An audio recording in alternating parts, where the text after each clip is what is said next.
Health is wealth. नेपालीमा एउटा भनाइ छ, सबभन्दा ठुलो सम्पत्ति भनेको आफ्नो स्वास्थ्य हो। हजुर, त्यसको लागि आउनुहोस् हामी सुरु गरौँ मर्निङ वकबाट। नमस्ते, गुड मर्निङ, शुभ बिहानी सबैजनालाई। आज हामी रानीबारी जङ्गलतिर जाँदैछौँ र अहिले म चाहिँ यो सामासी खोलानिर आइपुगेको छु। यो खोला चाहिँ काठमाडौँ महानगरपालिकाको खोलालाई चाहिँ खोलाकै रूपमा बग्न दिनुपर्छ भन्ने योजना अनुरूप ढलान भट्काएको खोला हो। तर यसको बनाउने क्रम चाहिँ एकदम ढिलो भयो है। अब अर्को वर्षा पनि आउने बेला हुन लागिसक्यो, 2081 सालमा आउँदैछ। 2080 सालमा एकदमै वितण्डा मचायो, एकदम नराम्रो अप्रिय घटना पनि घट्यो, एकजना बाबुको ज्यान गयो होइन। फेरि त्यस्तो नहोला भन्न सकिँदैन, यसलाई चाहिँ छिटोभन्दा छिटो बनाउने काम भयो हुन्थ्यो, तर हुँदै त छ, तर एकदम स्लो भयो। आज आउन अलि लेट भयो है, घाम पनि लागिसकेको छ। अब चाहिँ टिकट लाग्छ, किनभने 8:30 बजिसकेको छ। अनि 8:30 बजेपछि चाहिँ 10 रुपियाँको टिकट लिनुपर्ने हुन्छ। त्योभन्दा अगाडि चाहिँ फ्री इन्ट्री हो। रानीबारी आइपुगेको छु है म। अब यहाँबाट चाहिँ अझ अगाडि एकछिन गयो भने अनि आयो, यताबाट पनि आउन मिल्छ होइन। तर म चाहिँ यो साइडबाट आएको, बाटोकै ठाउँ जोडिन्छ। हजुर, रानीबारी जङ्गलतिर जानुहुन्छ वाकको लागि? हजुर हजुर। काठमाडौँ त एउटा पुरै कङ्क्रिटको जङ्गल जस्तै बनेको छ है।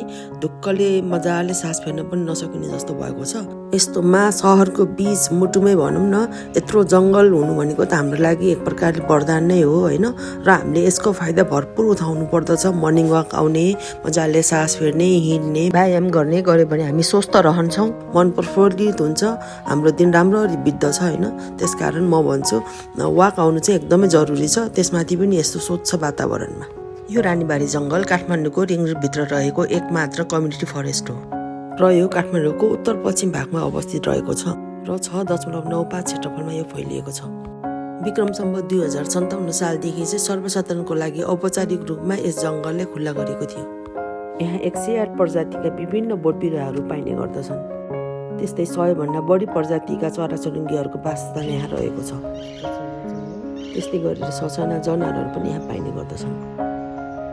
यहाँ मर्निङ वाकको लागि गर्मीमा करिब 800 को हाराहारीमा मानिसहरू आउने गर्दछन् भने जाडोमा चाहिँ चिसोको कारणले गर्दाखेरि अलिक कम हुने गरेको छ होइन। त्यही पनि 300 देखि 500 को हाराहारीमा चाहिँ जाडोमा पनि आउने गर्दछन् र यहाँ बच्चादेखि बुढोसम्मलाई चाहिँ हामी देख्न सक्दछौँ। यो जङ्गलभित्र एकदम धेरै किसिमका अनि एकदम पुराना रुखहरू हामीले देख्न सक्दछौँ। यहाँ सल्ला, कतुस, धुपी, टियोदर होइन, अनि बाँसको साथै कतिपय औषधीय बिरुवाहरू पनि पाइने गर्दछन्। यहाँ एउटा क्यान्टिन पनि छ है, अनि क्यान्टिनमा चाहिँ चना, बोइल अन्डा, अनि त्यसपछि रोटी, सुक्खा रोटी, चिया यस्तै चिजहरू खान पाइन्छ होइन।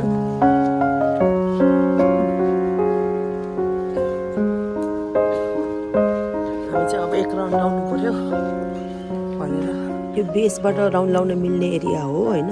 म्यापमा एरोले देखाएको एरिया हो यो बाटो चाहिँ। यहाँबाट पुरा एक राउन्ड लाउनलाई चाहिँ 15 मिनट लाग्दछ है, पुरा राउन्ड लाउनलाई। अनि त्यस्तै गरेर माथि मन्दिरतिर अर्को एउटा सानो राउन्ड लाउन मिल्नेछ र त्यो पनि म्यापमा एरोले देखाएको एरिया हो। यहाँ पहिलोपटक आउने मान्छे पनि झुक्किँदैन, किनभने बाटो एकदमै मजाले मिलाएर बनाएको छ अनि सजिलै थाहा हुन्छ यहाँबाट छिर्ने बित्तिकै यो बाटो हो भनेर। हामी दुईजना आएका थियौँ, श्रीमान श्रीमती होइन। म चाहिँ पछाडि भिडियो बनाउँदै गएकोले अलि पछाडि परेको छु, उहाँ चाहिँ मेरो श्रीमान अगाडि हुनुहुन्छ है। वाकिङ जगिङको लागि एकदमै पर्फेक्ट एरिया छ यो, अनि एकदम धेरै भिडभाड पनि छैन र एकदम अहिले चाहिँ म अलि लेट गएको भएर अलि खाली खाली छ होइन। नभए अलि बिहान चाहिँ अलिकति चाप हुन्छ, त्यही पनि आरामले हिँड्न सकिन्छ। यसरी हिँड्ने बानीले चाहिँ हामीलाई शरीरमा एकदमै धेरै फाइदा पुर्याइरहेको हुन्छ। यत्रो जङ्गलको बिचबाट पाइने हावाहरू चाहिँ एकदम प्युरिफाई भएको, फिल्टर भएको हुनाले यहाँबाट हामीलाई चाहिँ श्वास प्रश्वासमा एकदमै फाइदा पुर्याइरहेको हुन्छ भने श्वास सम्बन्धी डिजिजहरू एकदम कम हुने सम्भावना हाई हुन्छ होइन। अनि यसले गर्दाखेरि चाहिँ हामी एकदम स्वस्थ रहन्छौँ, मनलाई आनन्द मिल्छ होइन। यसको लागि चाहिँ यो फरेस्ट कम्युनिटी म्यानेजमेन्टलाई चाहिँ हामीले एकदमै धन्यवाद दिनुपर्ने हुन्छ। यो रानीबारी कम्युनिटी फरेस्ट चाहिँ यही लोकल कम्युनिटीबाट चाहिँ सञ्चालन भइरहेको छ होइन। उहाँहरूले नै सबै कुरा अर्गनाइज गरिराख्नु भएको छ, म्यानेज गरिराख्नु भएको छ। म्यानेजमेन्ट टिमले आवश्यकता अनुसार सरकारी तथा गैर सरकारी तहहरूमा पनि उहाँहरूले आवश्यक सरसल्लाह अथवा कोलाबोरेसन गरेर अगाडि बढ्नुहुन्छ। जस उहाँहरूको एफोर्टले गर्दा हामी यताको बासिन्दाहरूलाई चाहिँ एकदम सजिलो भएको छ है। यसको लागि उहाँहरूलाई मुरी धन्यवाद दिन चाहन्छु म यहीबाट।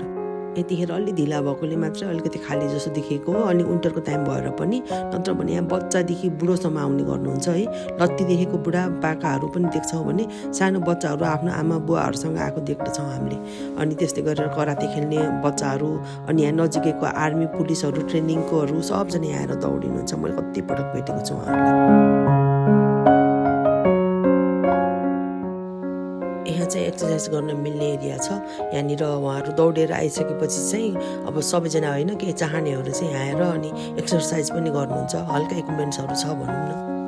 अलि हार्ड खालको एक्सर्साइज गर्न चाहनेहरू यहाँ आएर दौडिसकेपछि एक्सर्साइज पनि गर्नुहुन्छ। अलि यङ एजका मान्छेहरू चाहिँ होइन, अरू बच्चा बुढाहरू चाहिँ प्रायः हिँडेकै दौडेकै देख्छौँ। अलि हेभी एक्सर्साइज गर्नेहरू चाहिँ यहाँ आएर एक्सर्साइज पनि गर्नुहुन्छ।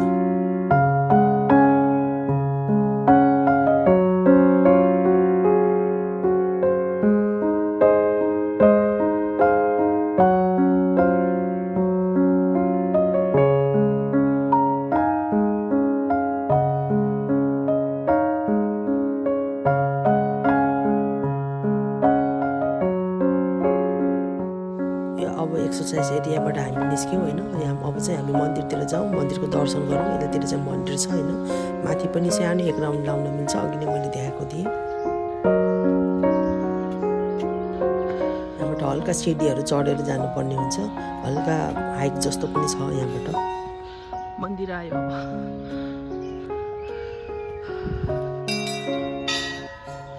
मन्दिरलाई चाहिँ पोर्पा अजिमा टेम्पल पनि भनिन्छ, तथा रानी देवी मन्दिर पनि भनिन्छ।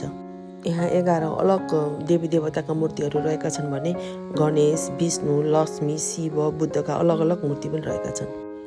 यो मन्दिर जङ्गलको पुरा बीच भागमा रहेको छ होइन। पुरा घना जङ्गल देख्दछौँ हामी वरिपरि। अनि एकदम पुराना रुखहरू, बाँसघारीहरू रहेको छ यहाँ। यहाँ चाहिँ पिकनिक पनि आउन मिल्छ होइन। एउटा पिकनिक स्पट पनि रहेको छ यहाँ साइडमा। यता आउनेहरू चाहिँ प्रायः जसो पहिला हिँड्ने दौडिने होइन, अनि त्यसपछि उकालो चढेर अलिकति मन्दिरमा आयो, दर्शन गर्यो, त्यसपछि फेरि यति ध्यान गर्ने, व्यायाम गर्ने पनि गर्नुहुन्छ।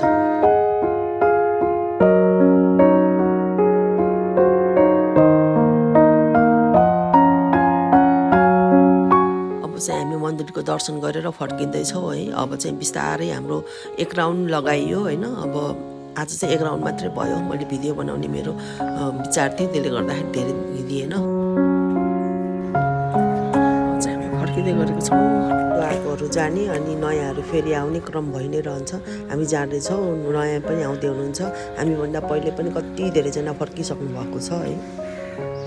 हामीले यहाँबाट सुरु गरेको थियौँ राउन्ड लगाउनको लागि। अब हामी यही पोइन्टमा आएको छौँ। अब चाहिँ हामी निस्किन्छौँ होइन, किनभने अरू काम पनि छ। लेट आएको थियो, त्यसैले धेरै राउन्ड लाउन भ्याइएन। एक राउन्ड भयो। अब फेरि भोलि आउनुपर्छ। अहिलेसम्म हेरेर साथ दिनुभएकोमा तपाईँहरूलाई धेरै धेरै धन्यवाद होइन। तपाईँहरू पनि जिक्नुहुन्छ भने आउनुहोला होइन। एकदम राम्रो छ यहाँनिर। अनि आफ्नो स्वास्थ्यको पनि ध्यान राख्नुपर्छ है त। By by. किनकि हेल्थ इज वेल्थ।